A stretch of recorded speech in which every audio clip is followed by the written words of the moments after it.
মন্ত্রী সেনাপতি গোপাল কখন বস্তা ভরে আনে? এই তো চলে এসেছি, বিশ্রাম নিলাম, বস্তাও ভরে ফেললাম। এই দেখুন মহারাজ, আমিও বস্তা ভরে এনেছি। বাহ, তোমাদের বস্তা দেখে তো মনে হচ্ছে খুব হালকা। হ্যাঁ, আপনি যখন আমাদের বস্তা ভরে কি এনেছি সেটা দেখবেন না, তখন অত খাটাখাটনি করে কি লাভ মহারাজ। কিন্তু গোপালের এখনো অব্দি দেখা নেই। ও কি সোনা গয়না ভরে আনছে? গোপাল যা কুড়ে আর ঘুম কাতুরে, হয়তো জঙ্গলেও ঘুমিয়েই পড়েছে। মহারাজ, আপনি একটা কাজ করুন, আমাকে আর মন্ত্রী মশাইকে যুগ্মভাবে বিজয়ী ঘোষণা করে দিন, ব্যাস। এত তাড়া কিসের? বাবা বাবা বাবা, তোমরা তিনজনেই বস্তা ভরে এনেছো, আমি খুব খুশি। আমার কথা শুনে কাজ করেছো, তোমরা তিনজনেই বিজয়ী। এবার বাড়ি যাও, যাও। গোপাল কি করে বিজয়ী হয় মহারাজ?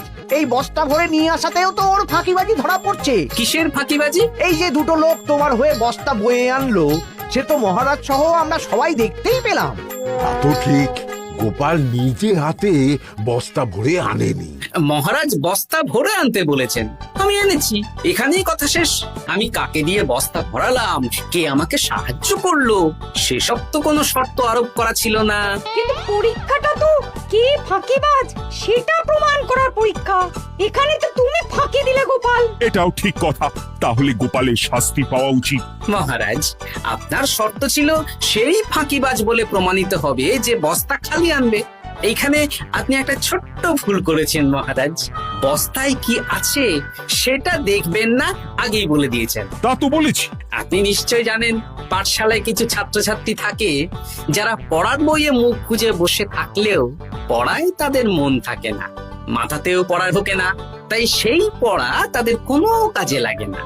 কি পণ্ডিত মশাই, এদেরকেই তো বলে ফাঁকিবাজ। বিলক্ষণ, এরাই ফাঁকিবাজ। ধন্যবাদ। তেমনি আমি যদি বলি সেনাপতি আর মন্ত্রী মশাই ওই ফাঁকিবাজদের মতনই ফাঁকি দিয়ে বস্তা ভরেছে, তাই ওদের বস্তা এত হালকা।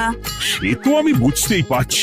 কিন্তু আমার বস্তায় যা জিনিস ভরে এনেছি তা একার পক্ষে সংগ্রহ করা মুশকিল ছিল, তাই আমি দুজনের সহযোগিতা নিয়েছি। মহারাজ, আপনি কি বস্তা খুলে দেখবেন নাকি? না না, আমি খুলে দেখলে আমার কথার খেলাপ হবে। এবার তো দেখছি আবার তিনজনের পরীক্ষা নিতে হবে। হ্যাঁ, নইলে প্রকৃত ফাঁকিবাজ কে সেটা প্রমাণ হবে না। কিন্তু ফাঁকিবাজ ধরার উপায় কি? মহারাজ, আমরা বরং আমাদের বস্তা নিয়ে বাড়ি না গিয়ে একদিন কারাগারেই থাকি, আর তাতেই প্রমাণ হবে এই বস্তায় সত্যি কি আছে যা আমাদের নিজেদের কাজে লাগবে। এটা ভালো বুদ্ধি।